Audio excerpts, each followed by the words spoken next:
Hello and welcome viewers. This is Ravi Mishra and you're watching News 9 live. Let's begin with the latest stories coming in from the war zone of Gaza. The Israeli Defense Forces says it struck several Syrian military targets after rockets were fired from Syria towards Israeli communities in the Golan Heights. The IDF says fighter jets hit military infrastructure and mortar launching sites. 8 Syrian soldiers have been killed in the strikes by the IDF. Reports are also coming in of Israeli military strikes caused several damage to the headquarters of the 5th Armored Division of the Syrian Army. Israel has traded fire with Lebanon's Hezbollah and militants in Syria in recent days, a wider conflict over its northern border as it battles Islamist Hamas militants in the Gaza Strip following a deadly attack in Israel.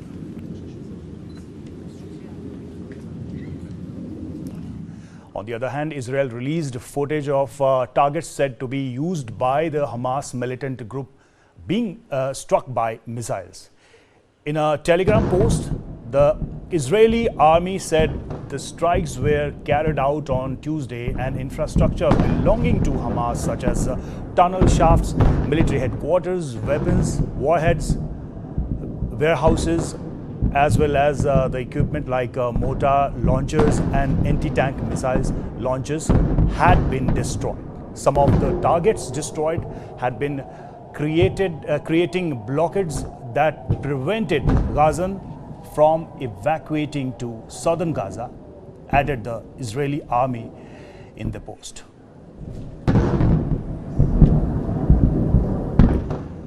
The Israel Defense Forces (IDF) confirmed the airstrike killing Hamas Northern Khan Yunis Battalion Commander Tasir Mubasher. The Gaza Mubasher was a key figure in Hamas, had a history of directing terror attacks, including the 2002 Adzmona pre-military academy attack and 2014 Hamas infiltration via Zekim Beach. IDF states he was closely associated with Hamas military wing leader Mohammad Daif and had expertise in both military and weapons manufacturing roles within the group. One by one, all the big faces, big leaders of Hamas are being killed by IDF, and these are the latest update given by IDF.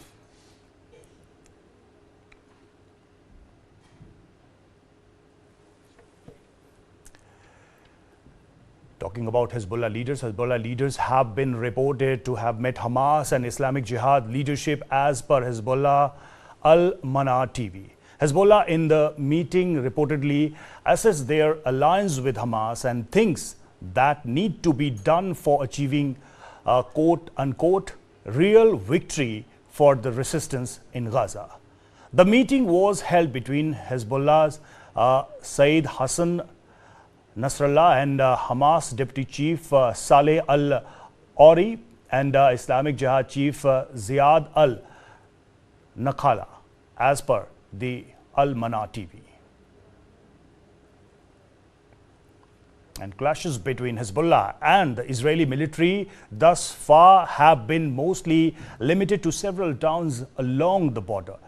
An Israeli helicopter attack struck an empty position near the border town of Hawla after a missile fired from Lebanon hit an Israeli military position. The Israeli military said the anti-missile attack hit a position in Manara with no casualties.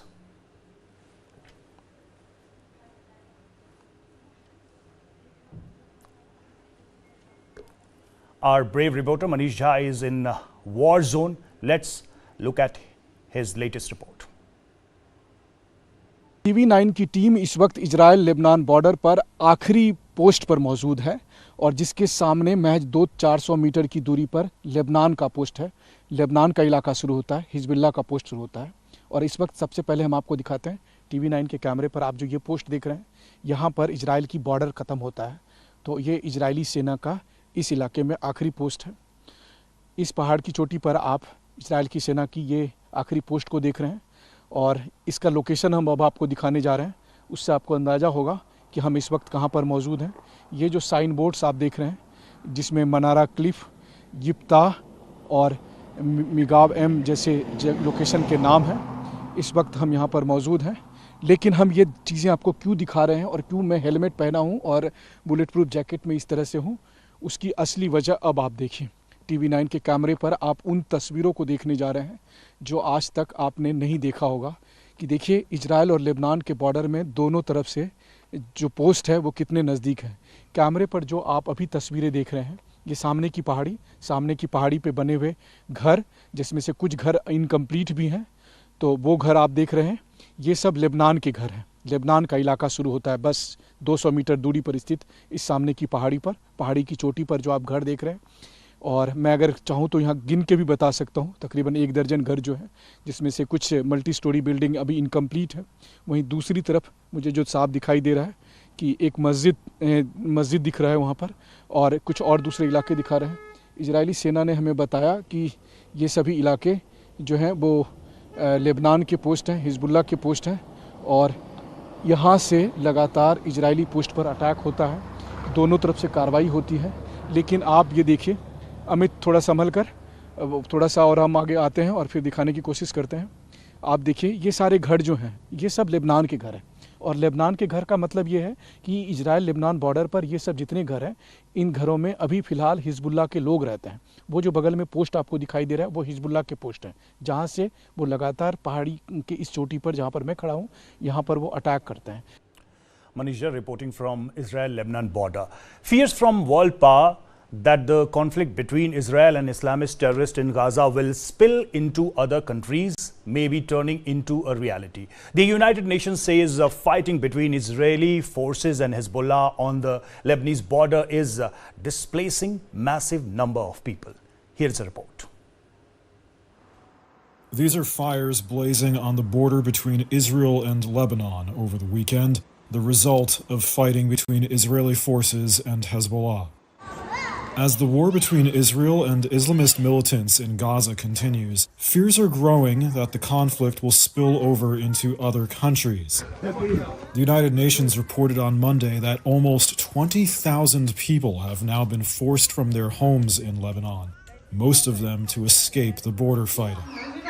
The UN's International Organization for Migration says they started tracking the displacement on October 8th, a day after the devastating Hamas attacks on Israeli communities. Hezbollah is supporting Hamas in the war. Reuters recently found this woman in a school converted into a temporary shelter near the border.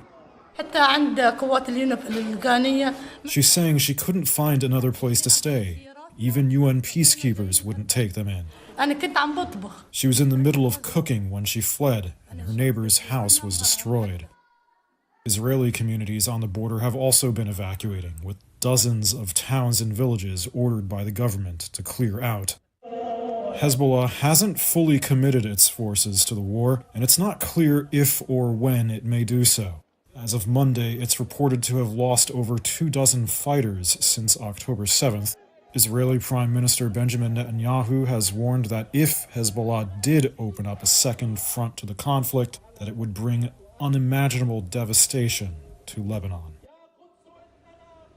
So not just in Gaza and the West Bank, but people from Lebanon are also vacating their places, their houses. My colleague Manisha reports from the Lebanese border. Let's see his report. TV9 की team इस वक्त Israel Lebanon border पर मेतुला में है। मेतुला वो जगह है जो लेबनान बॉर्डर पर इजराइल का आखिरी इलाका है। इस वक्त कैमरे पर हम उन तस्वीरों को आपको दिखा रहे हैं। देखिए लेबनान बॉर्डर पर जो मेतुला के इलाके में किस तरह से जो इजरायली डिफेंस फोर्स ने टेक ओवर किया है और यहाँ से रहने वाले सभी लोगों को सुरक्षित जगहों पर भेज दिया गया है। लगातार रहकर दोनों तरफ से क्रॉस फायरिंग होती है। अक्सर टैंक से, आर्टिलरी से जो फायर किए जाते हैं उसकी आवाज़ से ये पूरा इलाका थर्रा उठता है। मेतुला में रहने वाले जो तमाम लोग हैं उन सबको यहाँ से कई किलोमीटर दूर सुरक्षित जगह पर रखने की नौबत इसलिए पड़ी थी क्योंकि इस पहाड़ी के उस पार से जो हिजबुल्लाह के पोस्ट हैं वहाँ से लगातार इन इलाकों में रॉकेट या मिसाइल दागे जाते थे। अक्सर यहाँ पर मौजूद जो आर्मी के पोस्ट हैं उन सबको टारगेट किया जाता था और फिर IDF भी जवाबी कार्रवाई करती है और इस पहाड़ी के दूसरी तरफ जो हिजबुल्लाह के पोस्ट हैं, चाहे वो मिलिट्री पोस्ट है या उनके टावर हैं या फिर उनके बेस, उन सबको टारगेट किया जाता है। और पहाड़ी पर आपको इस तरह के अलग अलग जो कम्युनिकेशन टावर हैं वो सब दिखाई देंगे लगभग हर पहाड़ी पर। यहाँ देखिए मेतुला में ही स्थित इस तरह की पहाड़ी पर जो आपको कम्युनिकेशन टावर है, क्योंकि यहीं टावर के पास या टावर के नीचे अलग अलग सुरक्षित जगह पर IDF के बेस मौजूद हैं, वहाँ पर आर्म पर्सनल्स मौजूद हैं। इस वक्त हम जो आपको सामने में जो रेजिडेंशियल इलाका देख रहे हैं, हम वहाँ तक गए थे। वहाँ पर इजराइल की जो आर्मी है उन्होंने बैरिकेड लगा रखा है और उसके आगे फिर किसी भी सिविलियन की एंट्री बंद है। वहाँ सिर्फ और सिर्फ आर्म पर्सनल्स को ही रहने की इजाज़त दी जा रही है। इस वक्त जो कैमरे पर आप ये पूरा इलाका देख रहे हैं, ये वो जगह है जहां पर इजराइल और लेबनान के होने वाले किसी भी संघर्ष को लेकर न केवल ये दोनों देश बल्कि पूरी दुनिया सशंकित है। यही वजह है कि इजराइल के राष्ट्रपति भी ये बात कहते हैं कि हम हिजबुल्लाह के साथ जंग नहीं चाहते हैं, लेकिन अगर हिजबुल्लाह ने जंग किया तो फिर वैसे में लेबनान तबाह हो जाएगा। तो ये हालात इस जगह का है, वो इसलिए क्योंकि यहाँ टक्कर बराबरी की है। IDF नहीं चाहता कि अभी IDF की ताकत और IDF का ध्यान वो कहीं से भी दक्षिणी इजराइल में हमास के खिलाफ हो रही कार्रवाई से बटकर हिजबुल्लाह की तरफ आ जाए। लेकिन चूंकि हिजबुल्लाह लगातार हमास की मदद करने को आमदा है और इसीलिए हिजबुल्लाह की तरफ से IDF के ठिकानों पर या फिर इजराइल के इलाकों पर रॉकेट दागे जाते हैं, टैंक से फायर किए जाते हैं और जिसके बाद फिर IDF की कार्रवाई होती है और ये सब कुछ इन इलाकों में बदस्तूर जारी है। So as the conflict between IDF and Hezbollah is increasing, the residents of the border area are forced to leave their places. On the other hand, Israeli forces are adopting new strategy to get the information about the hostages. Israeli military dropped leaflets in Gaza urging Palestinians to provide information on hostages held by Hamas. The IDF also offered protection and reward to the informants. The leaflets carried the information and phone numbers to call and also a QR code to pass information on a secure line. Hamas had kidnapped more than 200 Israelis during cross-border raids into Israel, which killed 1,400 people on October 7. Despite the offer, residents tore up the leaflets and sloganeered against Israel. Israeli forces are awaiting orders for a ground invasion to rescue hostages. Hamas has released a few hostages and has also promised to release more if and when conditions would be permit them to do so. احتلال تم توجيه لنا بعدد مناشير من الطيران إلى المواطنين بالهروب من قطاع غزة للانسحاب إلى المناطق الجنوبية، فتم الناس في سحابهم إلى الجنوب، فتم اغتيال الناس وهم ذاهبين إلى المناطق الآمنة اللي أمنتهم بها إسرائيل، فتم لهم هذا من النوع الاحتيالي والنوع الكذب والوهم للمواطنين. واحنا ناس ولا لنا في تنظيمات ولا لنا في اول ولا في اخر. عباب الله احنا عمال بنشتغل. شحن عباب الدار هدموه. صغار 30 نفر قعدنا ننقل فيهم من ندفه لندفه، اطلع من الشيخ من القرامه، طلعنا على الشيخ رضوان، لحقونا في الشيخ رضوان، اطلع على الواد، في الواد بعد الواد صاروا يضربوا ومش عارفين وين نروح. كل غزه مهدده للقصف. Meanwhile, we are getting more stories about the invasion on October 7. More stories are coming in. Elderly Israeli hostage who is 85 years old, released by Hamas, said she was beaten by militants as she was taken into Gaza on October 7, but was then well treated during her 2-week captivity in the Palestinian enclave. Let's listen in.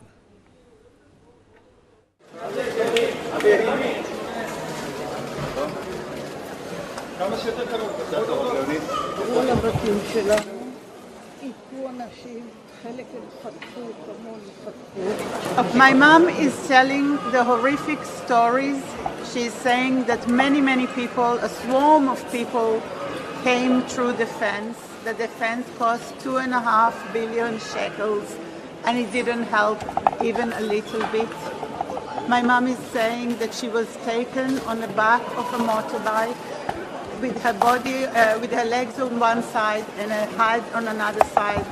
that she was taken through the plowed fields with a man in front on one side and a man behind her, and that while she was being taken, she was hit by sticks by Shabab.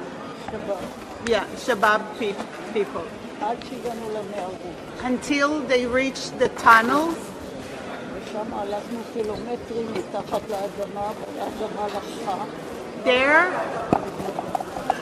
There they walked for a few kilometers on the wet ground. There are a huge network of tunnels underneath. It looks like a spider web. So even elderly people were not spared by Hamas. And Serena is one of tens of thousands of elderly Holocaust survivors living in Israel. She is once again facing the reality of war. Take a look at this report.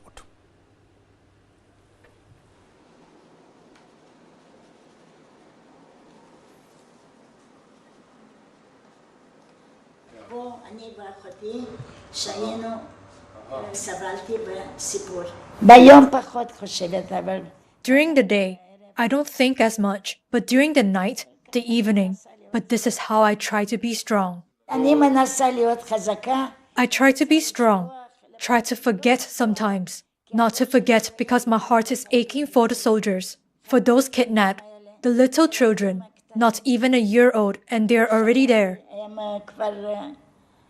Horrible. I suffer because of it. Since the 7th month, since October the 7th, I've been sick because of it.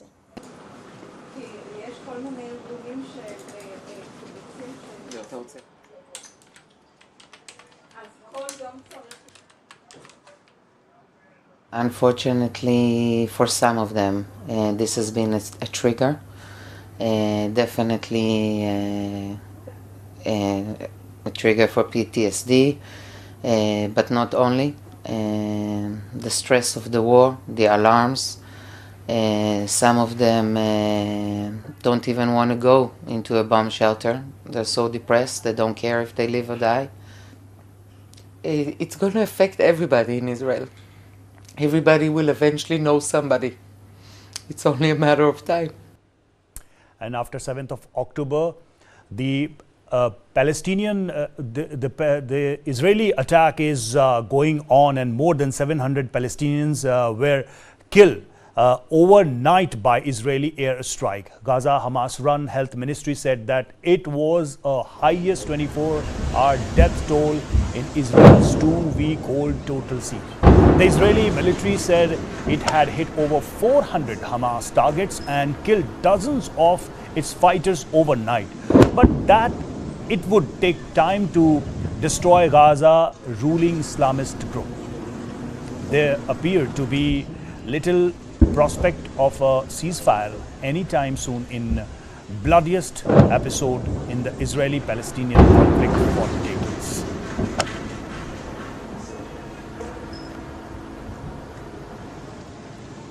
Moving to the next story, the United Nations World Food Programme, WFP, on Tuesday warned of a deteriorating crisis in Gaza with the conditions among the worst the organization had ever seen.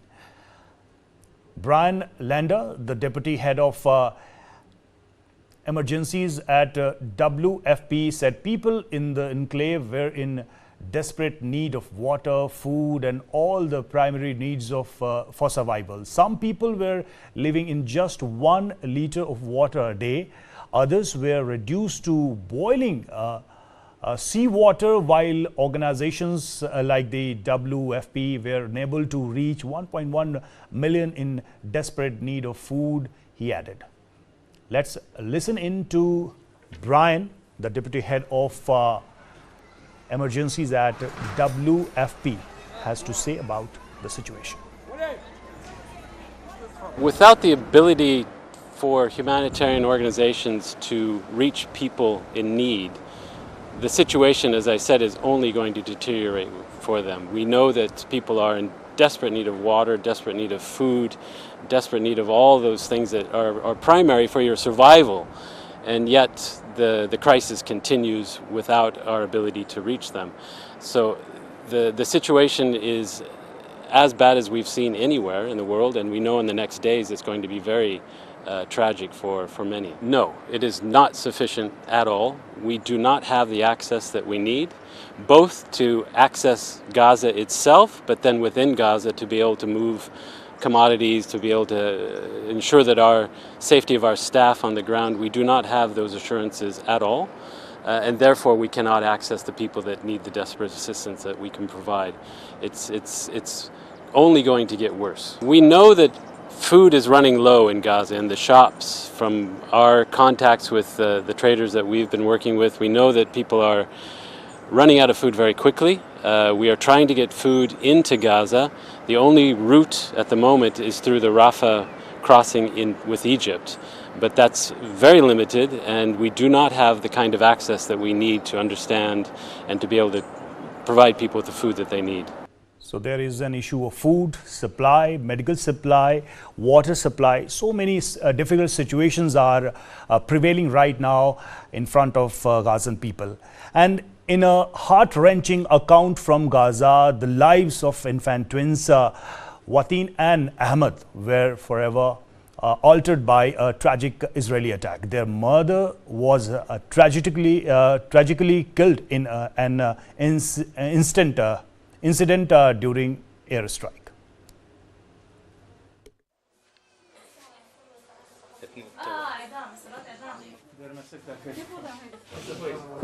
When these strikes began, they were about to turn 14 months, a year and 2 months. Wateen and Ahmed are breastfeeding babies. At midnight, my sister called us and said she would feed her twins and sleep before they start striking. At 2 a.m. we heard an explosion. We woke up and saw that her parents-in-law's house and her house were on fire.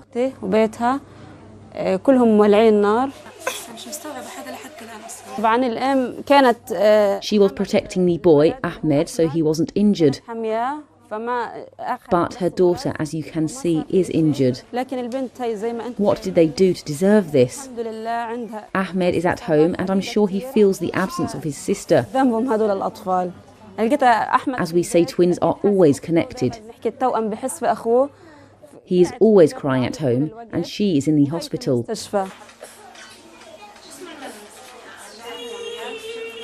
After the airstrike, you know we are the closest people to Wateen, but she doesn't recognise us. Her father plays with her, but she doesn't recognise him. Aside from the pain she's experiencing, a while ago there was an airstrike and she started to scream.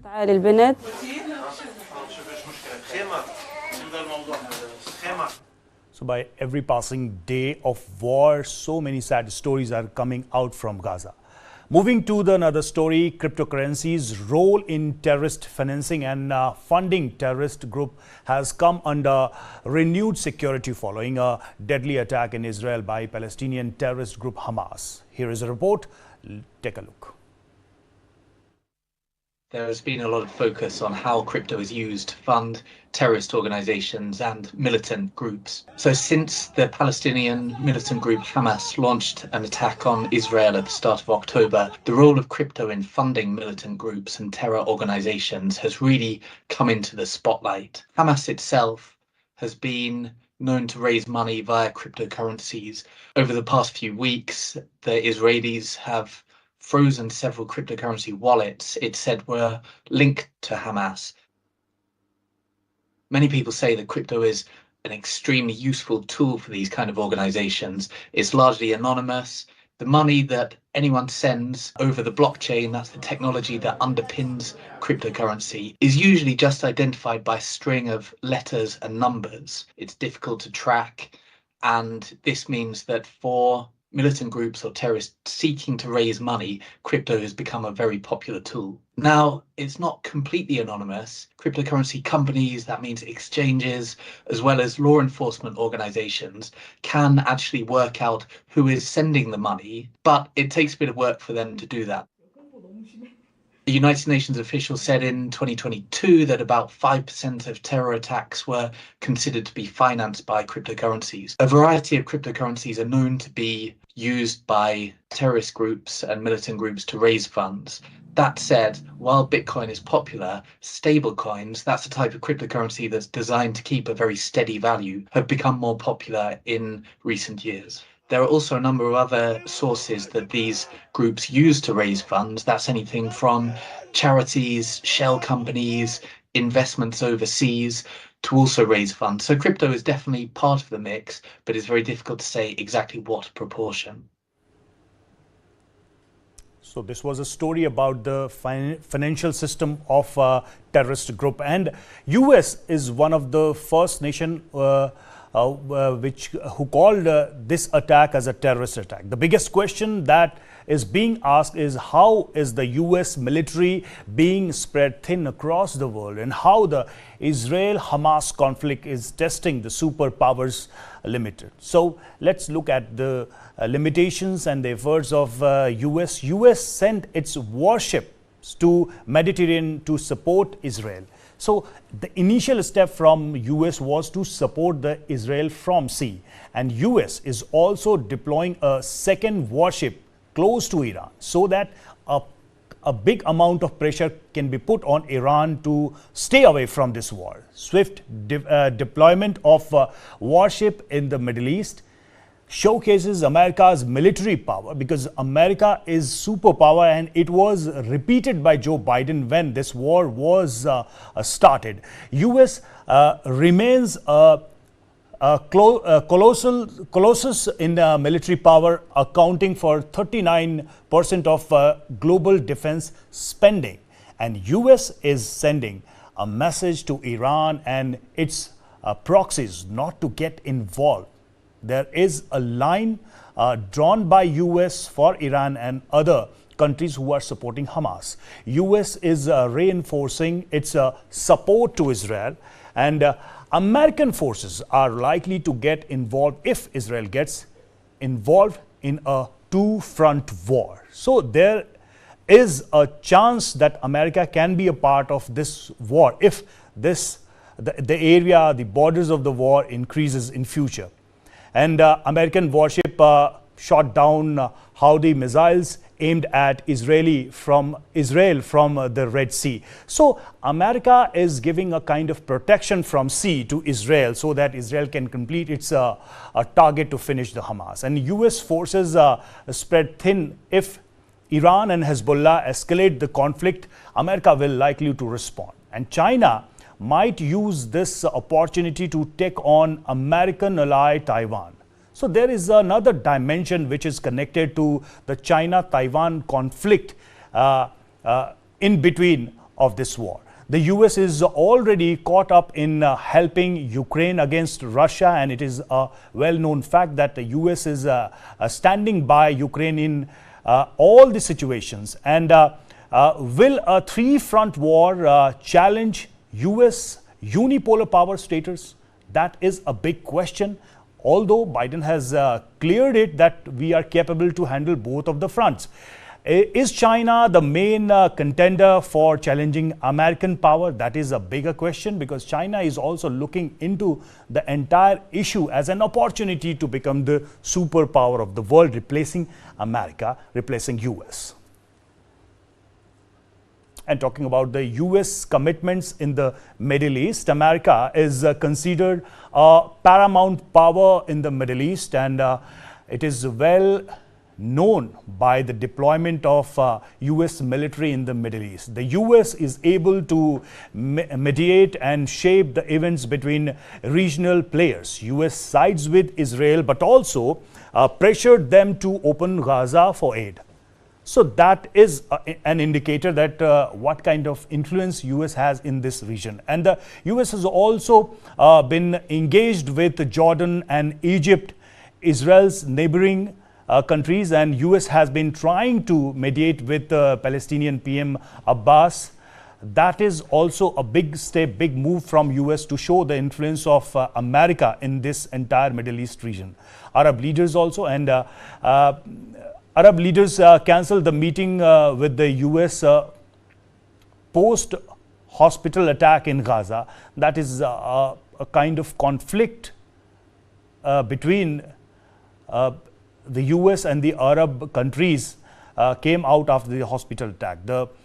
This derailed America's diplomatic mission in the region. Middle East allies don't want to accept Palestinian refugees. Middle East powers want US to pressure Israel, clarify its post-war strategy.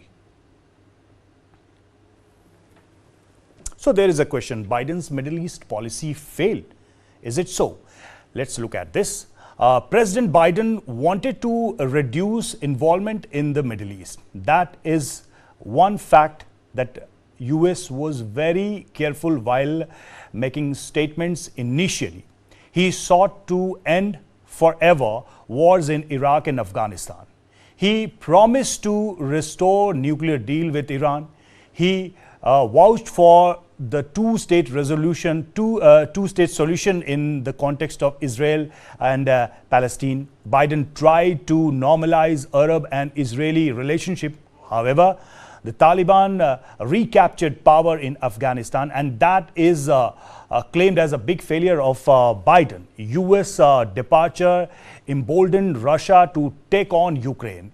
Iraq, Syria and Yemen remain unstable, with Iran capitalizing on the chaos. And talking about China, China is gaining diplomatic leverage in the Middle East. An American ally, Saudi Arabia, signed an oil deal with Russia. So these are the indicators raising the question that Biden's Middle East policy is successful or failed.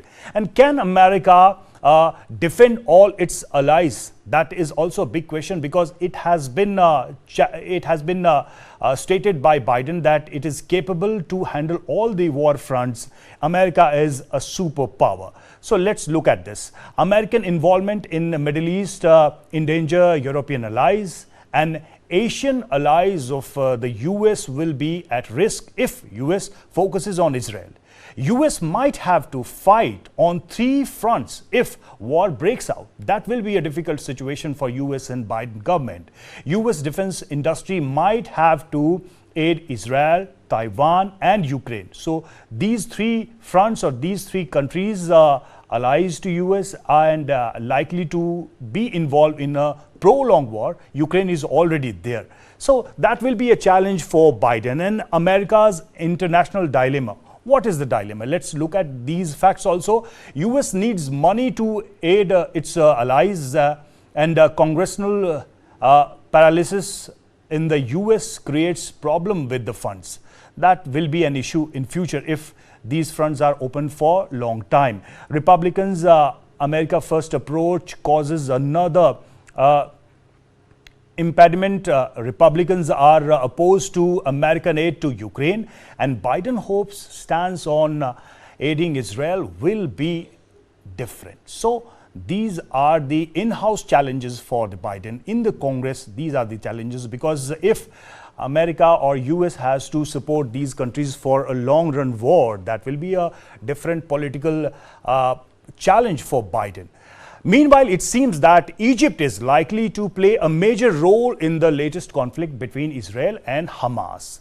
Let's look at the Egyptian role in Gaza and how Egypt is capable to do some negotiation to find a resolution, find a solution to this war situation. Diplomatic spotlight on Egypt is the Israel-Hamas war, and Egypt has a critical interest and leverage in Gaza. Egypt is a crucial partner in any resolution of the conflict. Egypt has played the role of mediator and interlocutor vis-a-vis Hamas. Egypt opposes Hamas but has limited understanding with them. Egypt is a vital lifeline for getting aid to Gaza, because the Rafah border opens in southern Gaza, that is located to the Egyptian border, and Rafah border is the only possible exit point for US and other nationals in Gaza who are still captive in the Gaza, who are still hostages in Gaza by Hamas terrorist groups. And Israel needs Egypt to stop smuggling from tunnel into Gaza. That can be possible only with the help of Egyptian forces, Egyptian government. Israel wants Egypt to arrest any Hamas terrorist escaping from Gaza. So that is an expectation from Israel to Egypt, and Egypt has a very critical role while fulfilling those expectations by the world community and Israel and US. If we look at the emergence of Egypt in Middle East politics, let's look at how politically it is vital. The Egyptian position is so vital in the Middle East. Egypt, marginalized in Middle East politics, is now at the center of it, playing a central role, brings prestige to the struggling Egyptian government. That is an opportunity for the Egyptian government if it breaks any kind of solution, any kind of a peace agreement between the fighting sides. And any player that will fill the power vacuum post-war will need to negotiate with Egypt. That is the critical position, that is an important position for Egypt in the entire situation. Egypt's security of its Sinai region is impacted by Gaza. Gaza will look forward to Egypt for guarantees post-war, and Egypt flexes its power at the Cairo summit. So right now, if we look at the position of Egypt, it has a critical role. It may have a powerful position in post-war situation. Israel needs Egypt, US needs Egypt, and if the people of Gaza need supplies and help, that is also possible through the help of Egypt. So this is a situation of Egypt in the entire conflict zone. Let's move to another story. A high-level committee for social sciences constituted by the National Council of Educational Research, NCERT, has recommended replacing the name of India with Bharat in all textbooks. Chairperson of the committee, Sia Isaac, said that recommendation was arrived at with a unanimous decision by 7 members committee.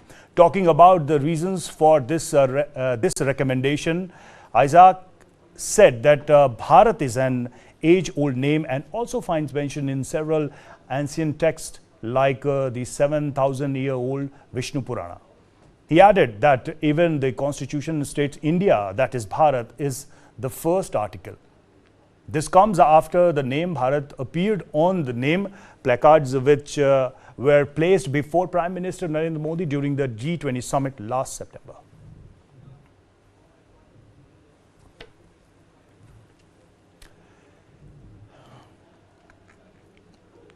Let's move to another story coming from Iceland. Iceland Prime Minister Katrin, along with the women across the island nation, went on 24-hour strike. They were protesting against gender inequality, gender-based violence, and to highlight the unpaid work such as childcare, the most often falls on women. According to a study from University of Iceland, 40% of Icelandic women experience gender-based and sexual violence in their lifetime. In protest against this, schools and libraries were either closed or operated on limited hours, and hospitals were handling emergency cases only.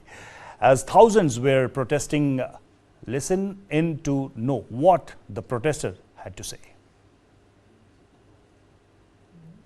Furthermore, Iceland's government is also standing strong with the women protesters. Let's hear what the Member of Parliament had to say about the massive Women's Day off in Iceland.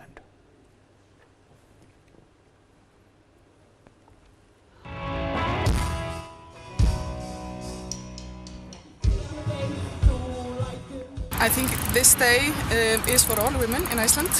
I am lucky that I am working at a company that has equal payment both for women and men, but I am here for my daughters and for all other women in this country. So it was a nationwide protest by women for gender equality and protesters demanded the equal treatment in all walks of life in the Iceland.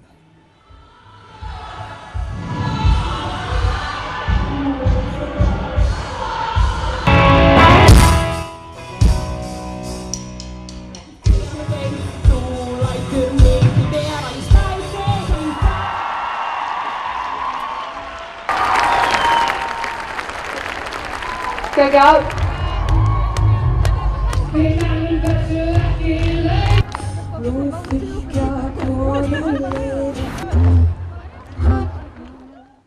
And interestingly, the Iceland's government is also standing strong with the women protester. Let's see what PM has to say about this.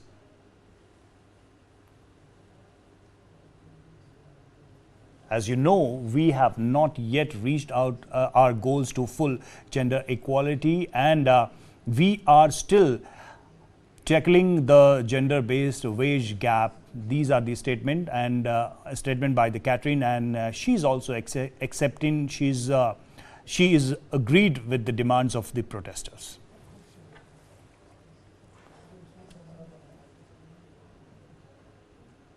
So why women in Iceland are protesting? Despite equal pay rules dating back 1961, women in Iceland still earn less than men. That's the reason women are on the roads. And talking about 2018 legislation compelled companies to prove they paid women equally, but disparity persists, and that's the basic reason of their anger. Overall pay gap in Iceland was 10.2% in 2021, reaching 29.7% in finance and insurance jobs.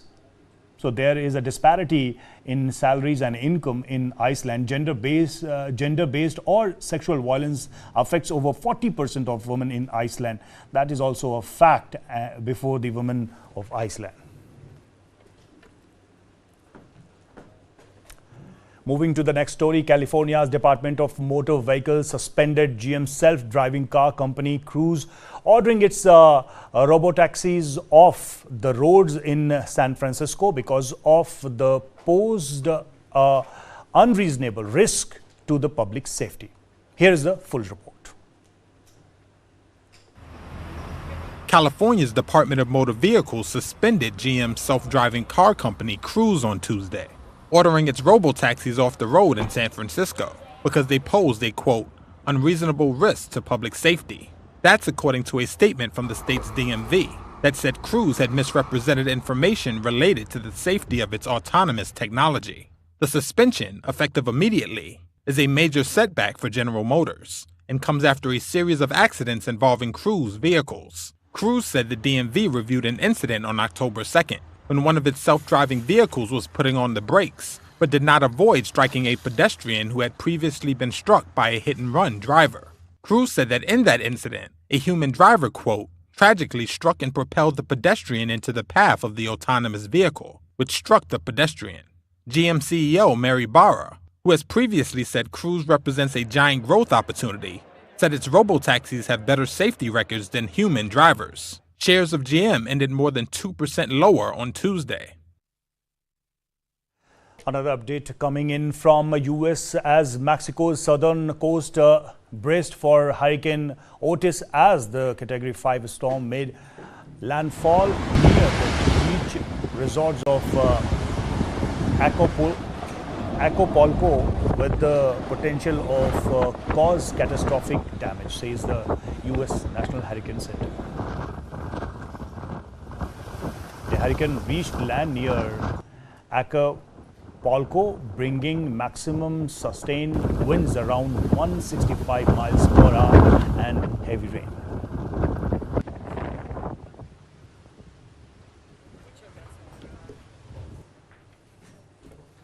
So that's all for now. Keep watching News 9 Live. Thank you.